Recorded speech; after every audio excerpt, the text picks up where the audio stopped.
ایک گاؤں میں جو بنجر پہاڑیوں کے بیچ واقع تھا، ایک غریب کسان رہتا تھا جس کا نام رامو تھا۔ اس کی زمین بنجر ہو چکی تھی، کئی برسوں سے بارش نہیں ہوئی تھی۔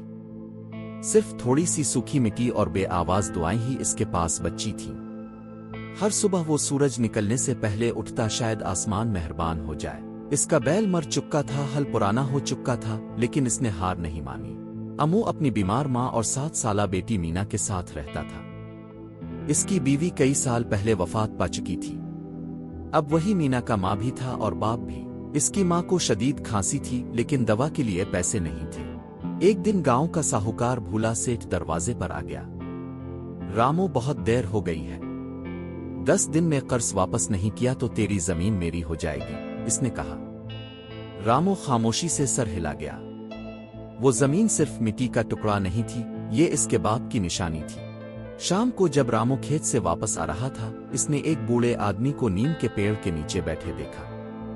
وہ تھکا ہوا اور پیاسا لگ رہا تھا۔ رامو نے فوراً اسے پانی پلایا اور اپنی روٹی کا ٹکڑا پیش کیا۔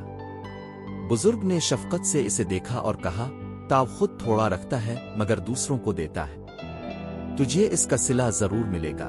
رخصت ہونے سے پہلے بزرگ نے ایک تھیلی نکالی اور رامو کو دی۔ اس میں چند سنہری بیج تھے۔ اگلے پورے چاند سے پہلے انہیں بو دینا۔ ان کی دیکھ بھال ایسے کرنا جیسے اپنی اولاد کی کرتے ہو، لیکن یاد رکھنا، جھوٹ نہیں بولنا، دھوکہ نہیں دینا اور یقین نہیں کھونا۔ اسی رات رامو نے اپنے ہاتھوں سے زمین کھود کر وہ بیج بو دیے۔ ہر صبح اور شام وہ انہیں پانی دیتا۔ مینا بھی ساتھ دیتی، گیت گاتی۔ آس پاس کے لوگ ہنستے تھے، جادوئی بیج، کیسا پاگل پن ہے۔ لیکن جلد ہی کچھ عجیب ہوا۔ 3 دن کے اندر ننے پودے نکل آئے۔ 7ویں دن تک زمین سبز ہو گئی۔ 2 ہفتوں میں سونے جیسے خوشے لہلہانے لگے۔ گاؤں والے حیران رہ گئے۔ فصل بے مثال تھی۔ اناج سورج کی روشنی میں چمک رہا تھا۔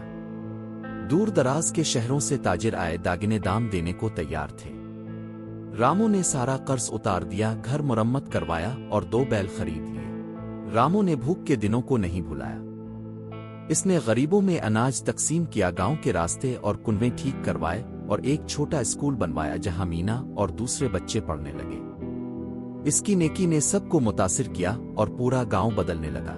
ایک شام جب رامو اپنے سرسبز کھیت کے کنارے کھڑا تھا، اس نے پھر اس بزرگ کو دیکھا۔ اب وہ نورانی لگ رہے تھے۔ انہوں نے مسکرا کر سر ہلایا اور آہستہ آہستہ چلتے ہوئے افق میں گم ہو گئے۔ رامو کی زندگی بدل گئی، مگر اس کے اصول وہی رہے۔ وہ بیج صرف فصل نہیں اگاتے تھے، بلکہ دلوں میں امید، ایمان اور محبت بوتے تھے۔ اصل معجزہ بیج نہیں تھے، رامو نے مینا سے کہا، اصل معجزہ وہ یقین تھا جو ہم نے اپنے دل میں بویا۔